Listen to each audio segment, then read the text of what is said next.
大家好，我是 Coco。今天我们来 Twin Cities Marathon 的 Health and Fitness Expo。我将会问一些这个赛事的大使，看他们觉得这个要如何推荐呢这场比赛给大家。Okay, it's rolling. So, hi. Would you like to introduce yourselves to the audience? I'm Mike. Hi, Mike. And I'm Tony. Hi, Tony. Hi. Hi. Nice to meet you. So, I have a few questions about the Twin Cities Marathon. Yes. First of all, what would be a realistic budget for somebody coming from out of town and stay for about let's say a week in town for the Twin Cities Marathon? As far as like a budget, everybody's budget's different. I would say for hotel, you'd probably want to budget about $200 to $250 a night for your hotel. Food-wise, if you're eating 3 meals a day out, you probably want to budget about another $100 a person. That's about, my wife and I are in town, and that's about what we're spending a day. You know, you can go cheaper or you can go more expensive depending on where you go. But yeah, I would say about $100 a day to be safe. Sure. And how about Airbnb? Airbnb, I've never really used Airbnb, so I wouldn't be. I use like the travel sites like Priceline and try to find hotel deals that way. Also, there's a site called Marathon Tours, which is linked with a lot of marathons that offer good deals. Marathon Tours. I have not heard that before, so thank you for the information. Yeah, this is why I need ambassadors like you guys to provide this kind of information. Yeah, I have used Airbnb. They're usually about equivalent price to a hotel, but often you can get several bedrooms. So you can get a group come over and then you can split the house. So if you're paying $250 a night, then you get 8 people in there. It's much more reasonable. And my second question is, my target viewers would come from Taiwan to here, and since Chicago Marathon is only 1 week after the Twin Cities Marathon, so how can they get the most bang for their buck, get the highest rate of return on their trip? And I would sign up for the Twin Cities 10 mile and use that as your last training run for Chicago.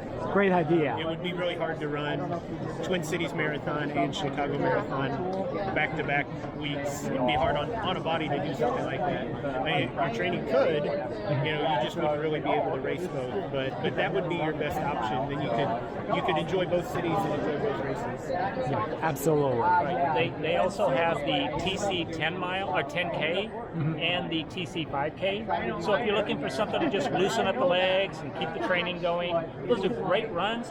Do you know how many people ran that today? I'm not sure. A few thousand people ran it. So it's a big enough race that it feels like you're really racing, but it's also a small enough race that you can move through the crowds and have a good time. And it's really, this course is called the most beautiful urban marathon in America, and so the course is very beautiful. Around this time of year, the trees are just turning colors. The marathon runs along the lake, so the 10 mile runs along the Mississippi River. So it's really a beautiful course. I'd recommend it to anybody. Yeah. How about using the Twin Cities Marathon as a Boston qualifier? Do you know anybody who do that? Yes, I ran it in 2019 and qualified for Boston, right? And I just used that time this past year to run Boston. So it's one of the better courses too. I think at one time it was a top 5 marathon for Boston qualifiers. So it would be a good one to use. Right. Yeah. And both Twin Cities and Chicago are very fast races. But I really like the Twin Cities course a little bit better than Chicago. Sometimes Chicago, you're out in the middle of a boring area where it's not that interesting, and it can be really windy off of the lake there in Chicago.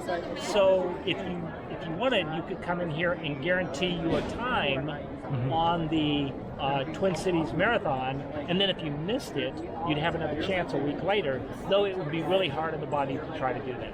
Yeah, absolutely. Thank you for the information. And any restaurants that you recommend for racing food to keep the body working and also keep the morale high? Now I went to Red Cow last night. That was the first time I'd been there. Red Cow was really good. It's a brewery. They have great beer. They have great burgers. Really, I haven't been to a bad restaurant in Minneapolis or St. Paul. All the food is very good. Yeah, I like Good Earth Cafe. Very good, fresh ingredients.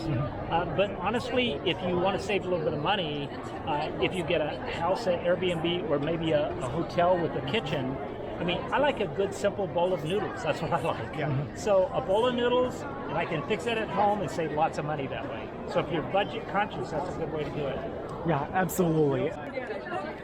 Anything you'd like to say to runners from overseas? I think Minneapolis is great. Like I said, I ran it in 19. I came back this year because I love the race so much, and it's one of the more enjoyable races. I've run Kansas City, I've run Boston, I've run Chicago, I've run New York, but there's something about being up there. Right. Thank you. It's wonderful to be able to run from Minneapolis to St. Paul, to the state capital, so that's very fun that you're seeing two cities. But the other thing is that this town sort of comes out to cheer. You know, you'll see so many people along who are holding up signs and cheering for people, and they don't know anybody out in the course. And I hope over time there will be more and more international participants in the Twin Cities Marathon. We would love to see that. Thank you. Thank you. Yeah. 最后来总结一下我对 Twin Cities 马拉松的看法。第一，领取物资时动线良好，非常有效率。第二，在起跑点的厕所非常多，这是我第一次看到在起跑点跑者要上厕所不用排队的。第三，我参加的是10英里的比赛，沿路的枫叶真的非常好看。